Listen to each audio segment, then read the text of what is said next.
आप देख रहे हैं न्यूज इनसाइडर के साथ प्रोग्राम स्पेशल रिपोर्ट, जिसमें दिन भर की अहम खबरें पहुंचाएंगे आप तक। जवाहरलाल नेहरू यूनिवर्सिटी में भड़काऊ नारेबाजी का मामला, यूनिवर्सिटी ने दिल्ली पुलिस से एफआईआर दर्ज करने की दरख्वास्त। जवाहरलाल नेहरू यूनिवर्सिटी यानी जेएनयू ने दिल्ली पुलिस को खत लिखकर साबरमती हॉस्टल के बाहर 5 जनवरी की रात लगाए गए मुतनाज़िया और भड़काऊ नारों के मामले में एफआईआर दर्ज करने की दरख्वास्त की है।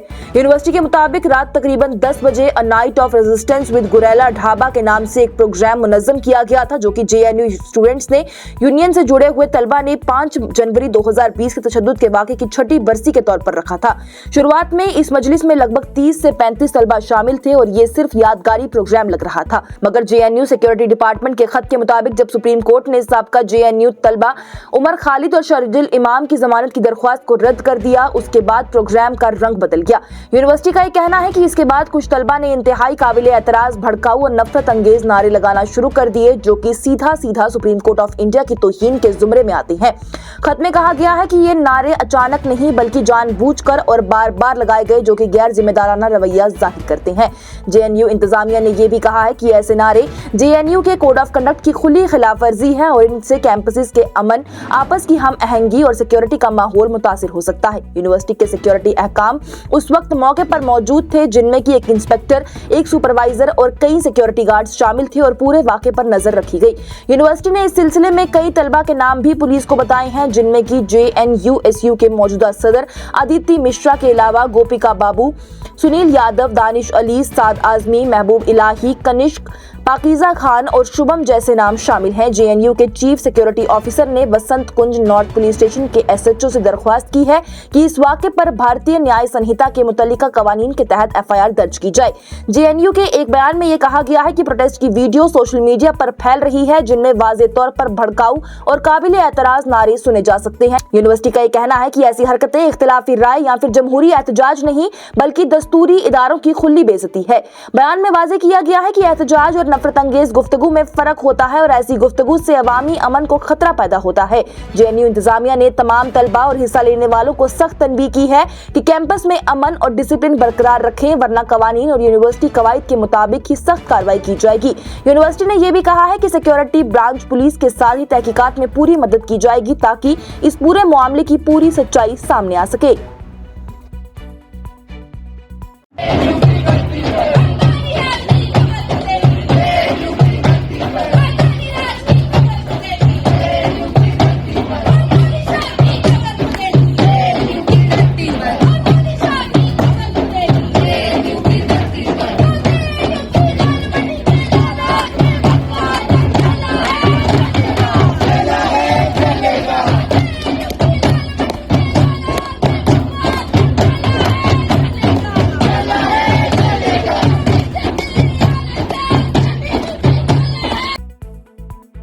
इस प्रोग्राम को आप तक पहुंचाने में हमारे साथ ताउन किया है ग्लोबल इनोवेशंस कंसल्टेंसी ने, जो कि तालीम के लिए वादी का भरोसेमंद ब्रांड है। स्टार हॉस्पिटल सनत नगर श्रीनगर ने, जहां दुनिया के बेहतरीन डॉक्टर्स हर मर्ज का शिफा बख्श इलाज करते हैं। काबीना वजीर जावेद राना का बड़ा बयान, बोले वो दिन दूर नहीं जब लद्दाख फिर से जम्मू कश्मीर का हिस्सा बनेगा, मुत्तहिद रियासत है लाजमी। जम्मू कश्मीर में काबीना वजीर जावेद राना की जानिब से मंगल के रोज ही कहा गया है कि वो दिन दूर नहीं है जब लद्दाख फिर से जम्मू कश्मीर का एक हिस्सा बन जाएगा। उन्होंने जोर देकर कहा कि एक मुत्तहिद जम्मू कश्मीर लाजमी है और आखिरकार हिंदुस्तान की हुकूमत को भी इस हकीकत को तस्लीम करना पड़ेगा। मीडिया से बात करते हुए जावेद राना की जानिब से कहा गया है कि मरकजी हुकूमत के पास मुस्तकबिल में इसके सिवा कोई और रास्ता नहीं होगा कि वो मुत्तहिद जम्मू और कश्मीर को बहाल करे। उन्होंने बीजेपी के एक एमएलए के उस दावे को सख्त तौर पर मुस्तरद कर दिया, जिसमें यह कहा गया था कि जम्मू को अलग रियासत बनाया जा सकता है। राना की जानिब से कहा गया कि ऐसे बयानात को ख्याली, गुमराह करने वाले और हकीकत से दूर भी करार दिया गया। काबीना वजीर की जानिब से कहा गया है कि पीर पंजाल और चनाब इलाकों से आज तक जम्मू को अलग रियासत बनाने का कोई मुतालबा सामने नहीं आया। उन्होंने वाज़े किया है कि इन इलाकों के लोग आज भी अपनी पहचान मुत्तहिद जम्मू और कश्मीर के साथ जोड़ते हैं और किसी किस्म की तकसीम के हक में नहीं है। तारीखी पस मंजर पर रोशनी डालते हुए जावेद राना की जानिब से कहा गया है कि जम्मू और कश्मीर पहले ही एक मुकम्मल रियासत थी, जिसका कुछ हिस्सा बाद में पाकिस्तान और चीन के कब्जे में चला गया। उन्होंने ये भी कहा है कि बाद के दौर में लद्दाख हो जम्मू और कश्मीर से अलग उसे कर दिया गया था, लेकिन ये सूरत हाल हमेशा के लिए नहीं रह सकती। उन्होंने पूरा यकीन जाहिर किया है कि सियासी हालात बदलेंगे, वक्त के साथ लद्दाख दोबारा जम्मू कश्मीर का हिस्सा बनेगा। जावेद राणा ने कहा कि तारीख और जमीनी हकीकतों को हमेशा के लिए बदला नहीं जा सकता और आखिरकार अवाम की ख्वाहिश और मुत्तहद रहने का जज्बा ही जीतेगा। वो दिन दूर नहीं है कि जब लद्दाख भी दोबारा जम्मू कश्मीर के साथ मिलेगी और यूनाइटेड जम्मू कश्मीर होगा। इसके अलावा गवर्नमेंट ऑफ इंडिया के पास कोई चारा नहीं है। वाराणसी काशी रोपवे का झूलता कैबिन वायरल, हवा के झोंके के साथ महफूजियात उड़ती हुई नजर आ रही। 815 करोड़ के खर्च पर खड़े हो रहे सवाल। वाराणसी में तामीरशुदा काशी रोपवे का एक वीडियो सोशल मीडिया पर तेजी से वायरल हो रहा है, जिसमें रोपवे का एक कैबिन हवा में झूलता हुआ नजर आ रहा है। इस वीडियो के बाद से अवाम में सख्त गुस्सा और तशवीश देखी जा रही है। लोग रोपवे की महफूजियात, तामीरी मियार और इस पर खर्च होने वाली बड़ी रकम पर सवाल उठा रहे हैं कि रोपवे अभी आम अवाम के लिए शुरू नहीं हुई है और फिलहाल टेस्टिंग के मराहिल से गुजर रही है। वायरल वीडियो में एक शख्स रोपवे कैबिन की रिकॉर्डिंग करता हुआ दिखाई देता है, जहां कैबिन हवा में पेंडुलम की तरह जोर जोर से झूलता हुआ नजर आता है। ये मंजर वाराणसी कैंटोनमेंट इलाके का बताया जा रहा है, जहां रोपवे का कैबिन सड़कों और इमारतों के ऊपर लटका हुआ नजर आता है। नीचे मोटर बाइक और गाड़ियां चलती हुई नजर आ रही हैं, जिससे कि लोगों का खौफ और बढ़ गया और अगर कोई हादसा हुआ तो बड़ी जान माली भी नुकसान हो सकता है। सोशल मीडिया पर कई यूजर्स ने इस प्रोजेक्ट को पैसों का जाया, मौत का जाल और धोखा भी करार दिया है, खास करके इसलिए कि इस पर 800 करोड़ रुपए से जायद का खर्च हो चुका है। एक यूजर ने तंज कसते हुए कहा है कि 825 करोड़ रुपए सिर्फ एक पुरानी टीवी जैसे डब्बे को रोपवे कैबिन बनाकर, जबकि एक और ने लिखा है कि नीचे बाइक वाला इंतजार कर रहा है कि कब गिरेगा और मैं आगे बढ़ूं। एक तीसरा यूजर ये भी कहता है कि ये एक बड़ा हादसा बन सकता है। इस तनकीद के बीच कुछ लोगों ने रोपवे का दिफा किया है और उससे बात भी रखी है। उनका कहना है कि ऐसे झूलना मोनो केबल गंडोला निजाम का हिस्सा होता है। इस निजाम में कैबिन को इस तरह बनाया जाता है कि वो हवा के दबाव को बर्दाश्त कर सके। ऐसा झूलना केबल और टॉवर्स पर बोझ कम करता है, जबकि सख्त और बिल्कुल सीधी कैबिन तेज हवा में ज्यादा खतरनाक हो सकती है। अभी तक किसी भी सरकारी इदारे ने इस वीडियो पर कोई रस्मी बयान जारी नहीं किया। ताहम हुक्काम का ये कहना है कि यह रोपवे अभी एडवांस टेस्टिंग के मराहिल में है, जिसमें कि तेज रफ्तार और वजन के साथ ट्रायल रन शामिल है। जो वीडियो वायरल हुई है वो इन्हीं ट्रायल रन के दौरान रिकॉर्ड की गई है और निजाम बैनुल-अक़वामी महफूजियात के कवानीन पर पूरा उतरता है।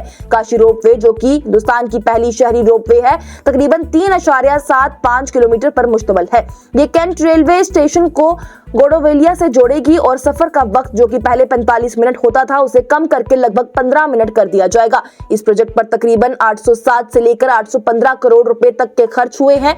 इसका भी अंदाजा है। हुकूमत के मुताबिक रोपवे को मई 2026 तक आम आवाम के लिए पूरी तरह से शुरू कर दिया जाएगा।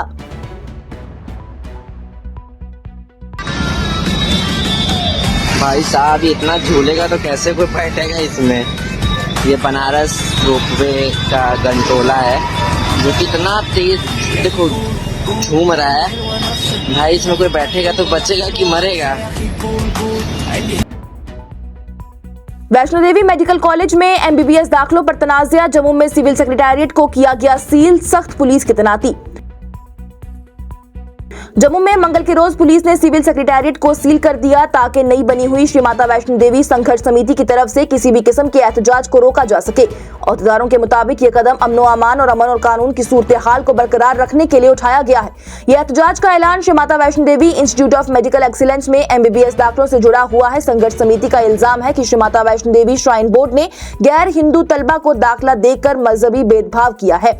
समिति ने मुतालबा किया है कि या तो पूरा दाखिला अमल रद्द कर दिया जाए या फिर मेडिकल कॉलेज को ही बंद कर दिया जाए। साथ ही उन्होंने धमकी दी है कि अगर उनकी बात ना सुनी गई तो वो सिग्नेचर मुहिम और बाइकॉट जैसे कदम भी उठाएंगे। अहदेदारों ने बताया है कि सिविल सेक्रेटेरिएट के बाहर सख्त सिक्योरिटी इंतजामात किए गए हैं। सीनियर ऑफिसर्स की क़ियादत में सैकड़ों पुलिस एहलकार तैनात किए गए हैं ताकि कोई भी एहतजाजी गिरोह सेक्रेटेरिएट के करीब ना पहुंच सके। पुलिस के एक अफसर ने यह बताया है कि किसी भी एहतजाज करने वाले को सेक्रेटेरिएट के अहाते के पास जाने की इजाजत नहीं दी गई थी। संघर्ष समिति के रहनुमाओं ने भी ये इल्जाम लगाया है कि श्राइन बोर्ड के फंड का गलत इस्तेमाल किया जा रहा है।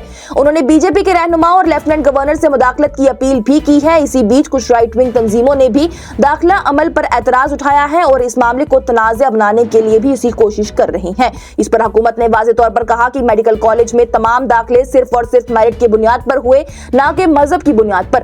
अहदेदारों ने दोहराया है कि दाखिले का अमल मुकर्रर कवानीन और मेडिकल दाखिलों के काबिल इत्तेकाद कवायद के मुताबिक ही पूरा किया गया है।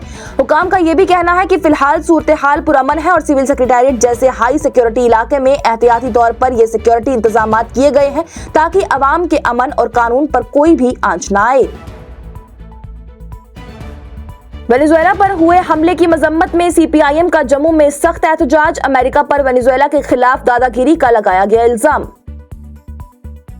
Communist party of India Marxist की जानिब से मंगल के रोज ही जम्मू के हरि सिंह पार्क में एहतजाज मुनज़्ज़म किया गया है। यह एहतजाज अमेरिका की तरफ से वेनेजुएला के खिलाफ की गई कार्रवाई के खिलाफ था, जिसे की पार्टी ने खुली दादागिरी और जबरदस्ती करार दिया। एहतजाज के दौरान कुलगाम से एमएलए मोहम्मद यूसुफ तारिगामी ने मीडिया से बात करते हुए कहा है कि पूरी दुनिया जानती है कि अमेरिका साम्राज्यत ने एक ही खुद मुख्तार मुल्क वेनेजुएला के खिलाफ खुली जंगोजदल और जमहूरियत पर हमला कर दिया है। उन्होंने कहा है कि ये कोई छोटा या फिर आम वाकया नहीं है, बल्कि ये एक बैनुल अक़वामी वाकया है जो कि हाल के तारीख में बहुत कम देखा गया।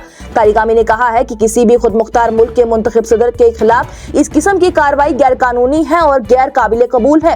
उन्होंने वाज़ेह किया है कि ये वाकया अकेले नहीं बल्कि दुनिया के लिए एक खतरनाक मिसाल है, जहां पर एक ताकतवर मुल्क दूसरे मुल्क की खुद मुख्तारी को कुचल रहा है। इस एहतजाज में सीपीआईएम के कारकुन और मकामी हिमायती भी बड़ी तादाद में शामिल हुए थे। सबने मिलकर अमेरिकी मदाखलत की मुखालफत की है और ये पैगाम दिया है कि दुनिया में किसी भी किस्म की साम्राज्यती और जबरदस्ती की सियासत को बर्दाश्त नहीं किया जाएगा। जो ये जारियत हुई वेनेजुएला के सॉवरेन कंट्री के खिलाफ, इसके असरात पूरे दुनिया में एडवर्स पड़ने का एहतिमाल है और इस वजह से हमारी लीडरशिप को भी चाहिए कि वो खुलकर मजम्मत कर ले और इस बात का इरादा कर ले कि हर मुल्क को इख्तियार है कि वो अपने मामलात खुद संभाले। किसी दूसरे मुल्क को कुछ एजेंडा थोपना उसकी इजाजत नहीं। किसी इलेक्टेड गवर्नमेंट को हटाना, किडनैप करना वो किसी भी मुल्क का अधिकार नहीं। और अगर आज वेनेजुएला में हुआ, कल कहीं और भी हो सकता है। इसलिए दुनिया भर के सतह पर आज एहतजाज हो रहे हैं और हमारे मुल्क में भी एहतजाज हो रहे हैं। हम यही इरादा कर लेंगे यहाँ जम्मू में भी, क्या जम्मू कश्मीर के लोग भी, यहाँ के डेमोक्रेटिक फोर्सेस भी यही चाहते हैं कि हर मुल्क को अपने इख्तियारात खुद अपना फ्यूचर संभालने का मौका मिलना चाहिए, रहना चाहिए। और मैं बेकसूर हूं, मैं मुजरिम नहीं हूं, मैं एक शरीफ इंसान हूं और मैं अभी भी अपने मुल्क का सदर हूं। निकोलस मदुरो की जानिब से अमेरिका की फेडरल अदालत में बयान दिया गया। गिरफ्तार किए गए वेनेजुएलन सदर निकोलस मदुरो ने पीर के रोज अमेरिकी की फेडरल अदालत में नशीली अद्वियात के मुकदमे में अपने आप को बेकसूर करार दिया है। ये पेशकशी उस वक्त हुई है जब अमेरिका के सदर डोनाल्ड ट्रंप की तरफ से मदुरो की हैरत अंगेज गिरफ्तारी ने पूरी दुनिया के रहनुमाओं को हिलाकर रख दिया और कैराकस में हुकूमती हलकों में अफरा तफरी मच गई। 63 साल के निकोलस मदुरो ने अदालत में तर्जुमान के जरिए कहा है कि मैं बेकसूर हूं, मैं मुजरिम नहीं हूं, मैं एक शरीफ आदमी हूं और मैं अब भी अपने मुल्क का सदर हूं। इसके बाद ही मैनहट्टन की फेडरल अदालत के जज एल्विन हेलरस्टीन ने उन्हें बोलने से रोकते हुए कार्रवाई आगे बढ़ाई है। मदुरो की बीवी सीलिया फ्लोर्स ने भी अपने आप को बेकसूर करार दिया है। अदालत ने अगली समाअत का दिन 17 मार्च मुकर्रर कर दिया है। इस मुख्तसर अदालती कार्रवाई से पहले ही और बाद में अदालत के बाहर मदुरो के हिमायती और मुख्तलिफ दोनों किस्म के मुजाहिरीन जमा हो गए। अंदर अदालत में मदुरो के पांव में जंजीरें थी। वो कैदियों के नारंगी और बेज रंग के लिबास में पहने हुए थे। उन्होंने ये कहा है कि उसे जबरदस्ती अगवा किया गया और अब भी वो वेनेजुएला के कानूनी सदर हैं। जज जब इल्जामात पढ़ रहे थे तो मदुरो तर्जुमान के जरिए हेडफोन लगाकर सुन रहे थे। मदुरो पर इल्जाम है कि उन्होंने बैनुल-अक़वामी नशीली अद्वियात के गिरोहों के साथ मिलकर कोकेन की स्मगलिंग का निजाम चलाया। उन पर 4 संगीन इल्जामात लगाए गए हैं, जिनमें की नार्को टेररिज्म, कोकेन इंपोर्ट करने की साजिश और मशीन गन और तबाहकुन हथियारों का कब्जा शामिल है। मदुरो ने हमेशा ही इन इल्जामात को रद्द किया है और कहा है कि ये सब अमेरिका की तरफ से वेनेजुएला के तेल के वसे ज़खायर पर कब्जा करने का बहाना है। मदुरो के वकील बैरी पोलाक की जानिब से कहा गया है कि यह मुकदमा लंबा और मुश्किल होगा और उनके क्लाइंट के साथ जो हुआ वो एक फौजी अगवा के बराबर है। इसी दौरान कैराकस में चंद घंटे बाद वेनेजुएला के नायब सदर डेल्सी रोड्रिग्यूज को वेनेजुएला का आर्जी सदर कसम दिलाई गई थी। उन्होंने मदुरो की हिमायत का इजहार किया है, लेकिन अमेरिका के कदम के खिलाफ किसी सख्त मुकाबले का कोई इशारा नहीं दिया। अमेरिका की इंटेलिजेंस रिपोर्ट के मुताबिक डेल्सी रोड्रिग्यूज इस सूरत हाल में आर्जी हुकूमत चलाने के लिए सबसे मुनासिब शख्स है। रिपोर्ट में यह भी कहा गया है कि मुखालिफ रहनुमा जैसे कि नोबल इनाम याफ्ता मैरिया कोरिना मचाडो या फिर साबका उम्मीदवार एमुंडो गोंजालेज अवामी मकबूलियत हासिल नहीं कर पाएंगे। व्हाइट हाउस की तर्जुमान कैरोलीन लेविट की जानिब से कहा गया है कि अमेरिका अपने मफादात के मुताबिक फैसला कर रहा है ताकि वेनेजुएला को अमेरिका के रुख पर लाया जा सके। बहुत से मदुरो मुखालिफ समझ रहे हैं कि ये उनके लिए मौका होगा, लेकिन डोनाल्ड ट्रंप ने फिलहाल मुखालफत को किनारे कर दिया है और इशारा कर दिया है कि डेल्सी रोड्रिग्यूज अमेरिका के साथ काम कर सकती हैं। कैराकस में मदुरो की 13 साल पुरानी हुकूमत के सीनियर ओहदेदार अब भी मुल्क के निजाम को चला रही हैं। कभी सख्त कार्रवाई और कभी सख्त रवैया, कभी अमेरिका के साथ मुमकिन ताउन पर बात हो रही है। इंटेलिजेंस रिपोर्ट के मुताबिक डेल्सी रोड्रिग्यूज के साथ साथ वजारत दाखिला और दिफा के वुज़रा ही ऐसे लोग हैं जो कि मुल्क में अमन बरकरार रख सकते हैं। डोनाल्ड ट्रंप ने कहा है कि अमेरिका वेनेजुएला के साथ जंग में नहीं है, बल्कि नशीली अद्वियात फरोख्त करने वालों के खिलाफ जंग कर रहा है। उन्होंने कहा है कि वेनेजुएला के मसाइल हल किए बगैर ही इंतखाबात मुमकिन नहीं है और 30 दिन में वोट कराना गैर हकीकी है। अमेरिका साल 2018 के इंतखाबात के बाद से मदुरो को गैर कानूनी डिक्टेटर समझ रहा था। इसी बीच बैनुल-अक़वामी कानून के माहिरीन ने इस कार्रवाई की कानूनी हैसियत पर सवाल उठाए हैं और इसे कवायद पर मबनी आलमी निजाम के खिलाफ भी करार दिया है। Deputy attorney general Todd Blanche की जानिब से भी कहा गया है कि अमेरिका ने कानून के दायरे में रहकर ही कार्रवाई की है और उसे संगीन जुर्म के इल्जाम में मुलजिम को गिरफ्तार करने का पूरा हक है। आज की स्पेशल रिपोर्ट में इतना ही। दीजिए इजाजत। लेटेस्ट अपडेट्स के लिए देखते रहिए न्यूज़ इनसाइडर 24/7।